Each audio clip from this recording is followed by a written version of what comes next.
আজ এত সাজগোজ করেছি কেন সব বলবো। আগে চলুন ব্লগটা শুরু করি। সকাল সকাল কুমড়ো ফুল তুলে নিলাম, তারপর বসে গেছি শীতের রোদে পান্তা সঙ্গে পেঁয়াজ আর বেগুন ভাজা নিয়ে।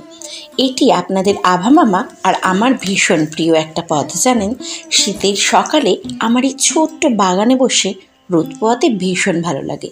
এর স্বাদ সত্যিই অনন্য, যা ভাষায় প্রকাশ করা সম্ভব নয়। খাওয়া দাওয়া শেষ করে চললাম কুমড়ো ফুলের বড়াগুলো ভেজে নিতে। একে একে কুমড়ো ফুলের বড়া ভাজা কমপ্লিট করে সন্ধ্যা নেমে এলো।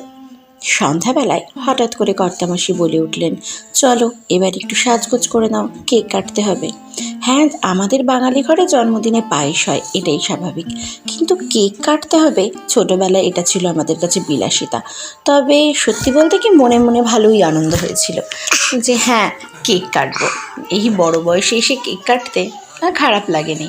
তো এইভাবেই আজকে আমার জন্মদিনটা সেলিব্রেট করা হয়েছিল। মেনুতে ছিল পরোটা আর ঘুগনি, ব্যাস, বিশেষ কিছু নয়। তো আজকের ব্লগটা আপনাদের কেমন লেগেছে আমাকে কমেন্ট করে জানাতে পারেন। দেখা হবে পরবর্তী ব্লগে। ততদিন ভালো থাকবেন, সুস্থ থাকবেন ও আনন্দে থাকবেন।